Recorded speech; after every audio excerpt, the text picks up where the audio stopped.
A lot of women I work with tend to minimize their trauma. They don't start by saying, I think something was wrong in my childhood. Instead, they say things like, I just always felt needed and I was the strong one, or I couldn't fall apart because everyone else already was, or I felt closer to my parent than my friends were to theirs, or I remember that my friends were able to play, but I had to worry about what was going on at home. They try to name what happened, but often they feel guilty or confused. They feel disloyal because nothing obviously bad happened. There were no bruises, there was no touching, just this quiet, heavy sense that you are carrying more than a child should. And if that sounds familiar, then this video is for you, because there are two different childhood patterns that get mixed up all the time, and understanding the difference can bring clarity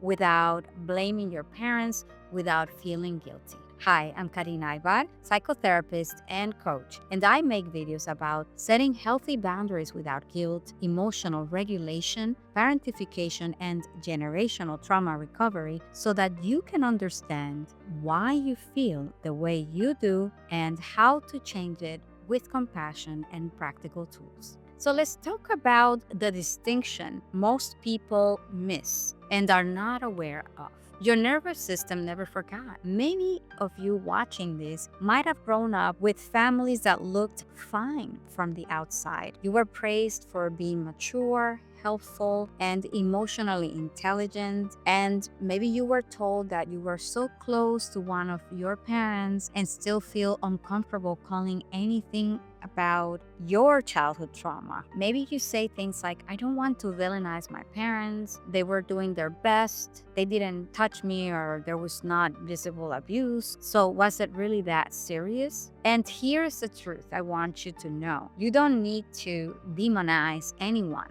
to acknowledge that something about your role in the family wasn't developmentally fair. So before we use any clinical words, let's slow down and name some of the patterns first. Pattern number one, when you had to grow up fast. Some of you were the ones who kept the peace, who took care of siblings, who translated for your parents and family members, being exposed to situations and inappropriate conversations your young psyche shouldn't have been exposed. And maybe you handled adult tasks early on and you stayed calm when everyone else was melting down, and you learned not to need much. You become the capable one and you became the responsible and strong one. And somewhere along the way, you learned that your value came from being useful. And that pattern has a name. You learning to be low maintenance to keep the family structure is called parentification.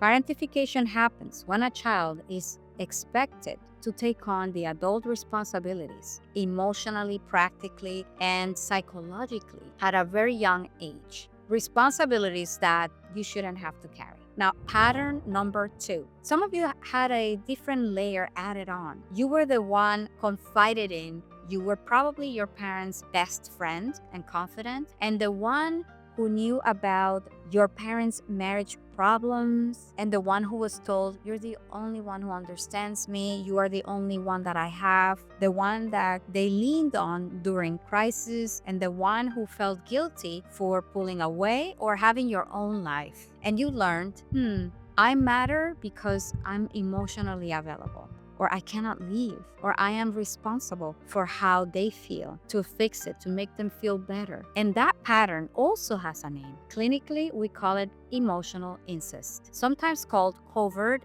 incest. And no, it's not about sexual behavior. It's about emotional boundaries violated. And it happens when a parent uses a child to meet emotional needs that should be met by another adult or a professional. And this isn't about blaming your parents. It is about misplaced intimacy. So here's the distinction. Parentification equals responsibility, and emotional incest is emotional replacement.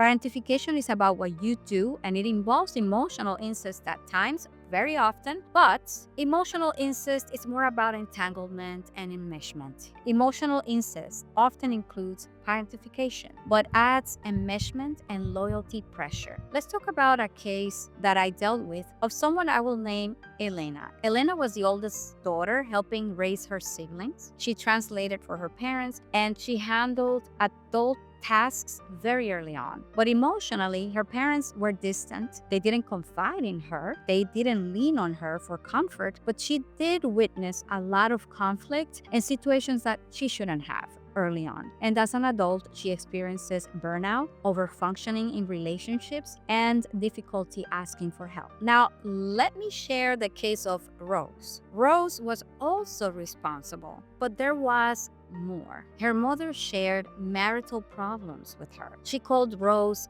her best friend. She got hurt when Rose pulled away, and she relied on her emotionally. And as an adult, she struggles with guilt when she sets boundaries, with anxiety in relationships, fear of being too much, fear of abandoning others or being abandoned. And she just didn't grow up too fast, but she actually grew up emotionally entangled. Now, I want to pause and ask you if this resonates. Let me know if you always felt loyal, not necessarily abused, and you're not alone in this and in this confusion. This is very common. This is why naming this feels so hard. Many of my clients and members resist these terms because their parents also suffered and they probably experienced trauma or neglect themselves. There was love present. They were praised for being special or responsible growing up as well. But unfortunately, they are transmitting that trauma onto you. But here's the truth. You can love your parent and acknowledge that your emotional needs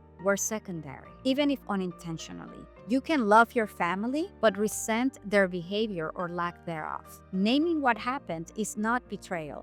It is self-honesty, and your nervous system already knows the truth, even if your mind protects you from naming it. Now, healing doesn't mean cutting off your family. It doesn't require aggressive anger. It doesn't demand labels if you're not ready. I am a recovering parentified daughter myself, and it took years of love and limits to have a more reciprocal dynamic with my own mother. She was extremely parentified and unintentionally was transmitting those patterns, her own internalized oppression and trauma, onto our dynamics. And this is where assertiveness paired with love and limits are crucial in this healing and growth work. Healing starts with, number one, recognizing where responsibility didn't belong. Number two, separating care from obligation. And number three, learning that closeness doesn't require self-abandonment. You are allowed to say something important was missing, even if no one meant harm. That's not exaggerating. That is maturity and learning to have your own back. If you're struggling with this distinction, try this question. Was I allowed to be a child,